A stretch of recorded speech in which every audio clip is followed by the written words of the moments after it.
मराठा आरक्षण लढ्याचे नेते मनोज जरांगे पाटील यांनी 3 मार्चपर्यंत मराठा आरक्षणाचं आंदोलन स्थगित करण्याचा निर्णय घेतलाय। मागच्या काही दिवसांपासून राज्य सरकार आणि जरांगे पाटील यांच्या बेबनाव निर्माण झाल्याचं दिसून येत आहे। त्यातच त्यांनी हा निर्णय घेतला आहे। राज्य सरकार सगळे सोयऱ्यांची अंमलबजावणी करत नाही, उलट मला बदनाम करण्यासाठी कटकारस्थान केलं जात आहे असं म्हणत जरांगे पाटलांनी गृहमंत्री देवेंद्र फडणवीस यांचं नाव घेऊन त्यांच्यावर खालच्या भाषेत टिप्पणी केली होती। त्यानंतर राज्य सरकारने जरांगेंची SIT चौकशी लावली असून अनेक ठिकाणी आंदोलकांवर गुन्हे दाखल करण्याची मोहीम सुरू केली आहे। शिवाय संचारबंदी देखील लागू केली आहे। या प्रकारानंतर बुधवारी मनोज जरांगे पाटील यांनी 3 मार्च 2024 पर्यंत मराठा आरक्षण आंदोलन स्थगित करण्याचा निर्णय घेतलाय। ABP माझाने हे वृत्त दिलंय। मंगळवारी प्रशासनाकडून अंतरवाली सराटी येथील मंडप काढण्याच्या हालचाली सुरू झाल्या होत्या।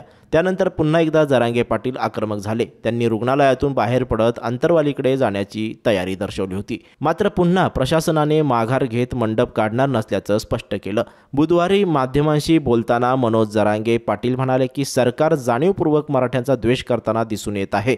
अंतरवाली येथील मंडप काढण्यासाठी दडपशाही सुरू आहे। राज्य सरकारने दिलेलं 10% आरक्षण आम्हाला नकोय। आता जेलमध्ये टाकलं तरी मागे हटणार नाही। तुरुंगात तडफडून मृत्यू झाला तरी उपोषण करणार असल्याचं जरांगेंनी सांगितलं। जरांगे पुढे म्हणाले, मागील महिन्याभरापासून सरकारने कुणबी प्रमाणपत्रांचं वाटप थांबवलेलं आहे। कोर्टाच्या आदेशाप्रमाणे आम्ही शांततेत रास्ता रोको करत होतो, परंतु आमच्यावर गुन्हे दाखल केले।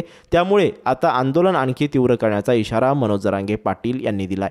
सरकारने दिलेलं 10% आरक्षण ज्यांना हवंय त्यांनी घ्यावं। आम्हाला OBC प्रवर्गातूनच आरक्षण पाहिजे। इंग्रजांनीही कधी केलं नसेल अशी दडपशाही सध्या सुरू आहे। मराठ्यांविषयी जातीय द्वेष केला जात आहे। इंस्टाग्रामवर बंदूक दाखवलेला फोटो टाकणं यातलाच प्रकार आहे। मला जेलमध्ये टाकलं तरी आमरण उपोषण सुरू राहणार। समाजासाठी तडफडून मरायला मी तयार आहे, अशा शब्दांमध्ये जरांगेंनी सरकारचा निषेध केलाय।